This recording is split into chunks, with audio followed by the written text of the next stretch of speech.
Fyodor Dostoevsky's Crime and Punishment is so much more than just a novel.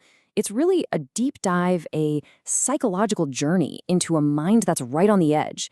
And it all starts not with a crime, but with an idea, a really terrifying thought that just takes root and, well, it grows into something monstrous. So let's unpack how that actually happens. This right here, this is the battle raging inside our protagonist's head.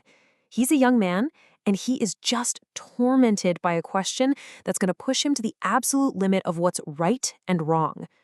Before we even learn his name, we know his struggle. And believe me, the stakes could not be higher.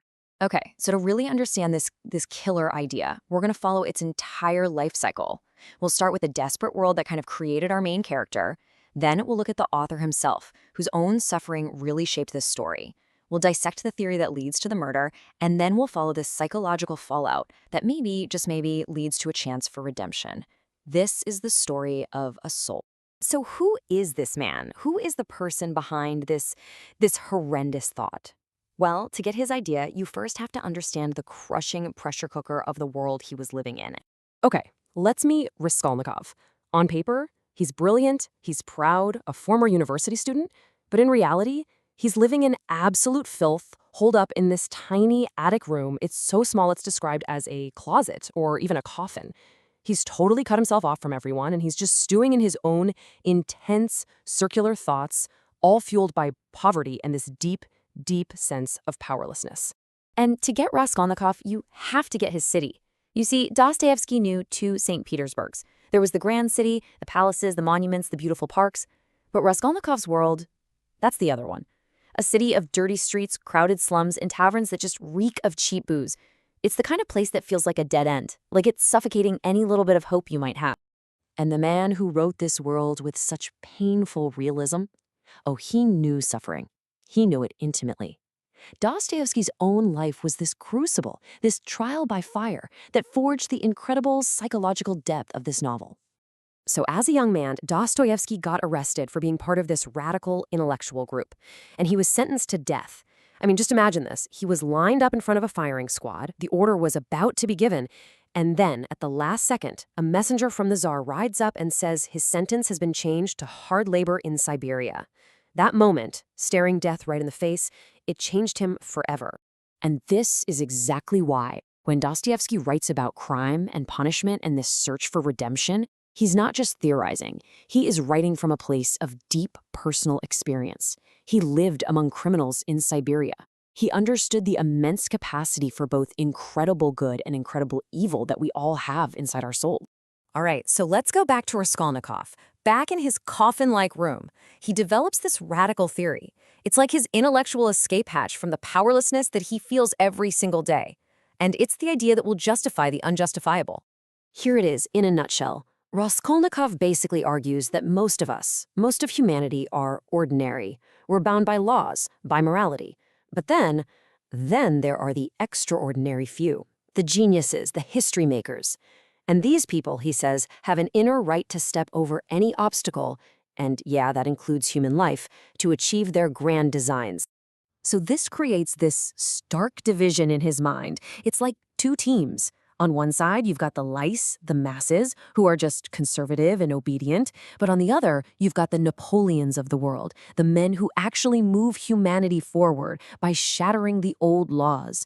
For them, shedding blood is okay if it serves a higher purpose. For Raskolnikov, this isn't evil. He thinks it's a law of nature.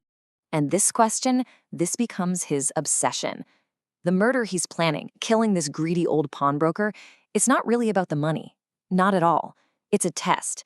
It's a desperate philosophical experiment to prove to himself which category he belongs in. Is he just another louse, or is he one of the extraordinary men destined for greatness? So he goes through with it. He commits the act. But his grand experiment to prove he's superior, well, it immediately and catastrophically backfires. The reality of the crime is just messy, chaotic, nothing like his clean little theory.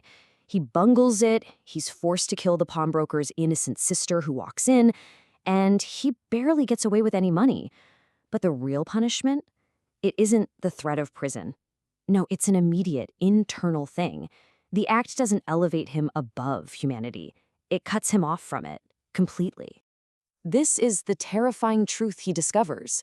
The crime didn't prove he was some kind of Napoleon. It proved he had a conscience. By taking a life, he shattered his own connection to the human community.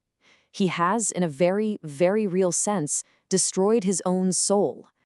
But down there, in the depths of his isolation, Raskolnikov meets someone who represents a completely different path forward, a path not of intellectual pride, but of profound humility and faith.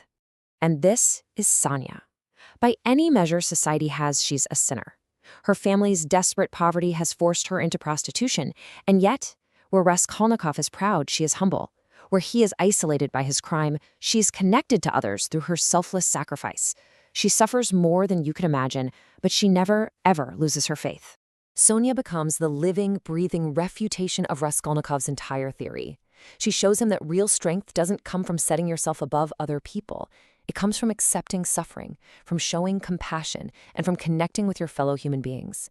She's the one who urges him to confess, not to satisfy the law, but to begin that long, painful journey of reconnecting with his own soul. So, what's the ultimate takeaway from this whole journey into the abyss? Well, Dostoevsky is making a point that goes so much deeper than just a simple crime story.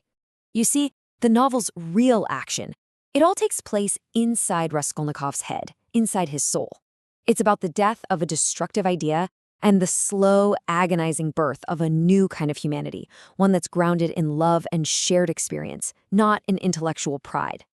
So if you remember one thing from all of this, let it be this. Dostoevsky's focus was never really on the axe or the murder itself. It's about the radical idea that even after the most profound moral collapse, rebirth is still possible. And that is the novel's final defiant message of hope. And that leaves us with a really challenging final thought, doesn't it? Raskolnikov had to go through a self-made hell to find the path back to salvation.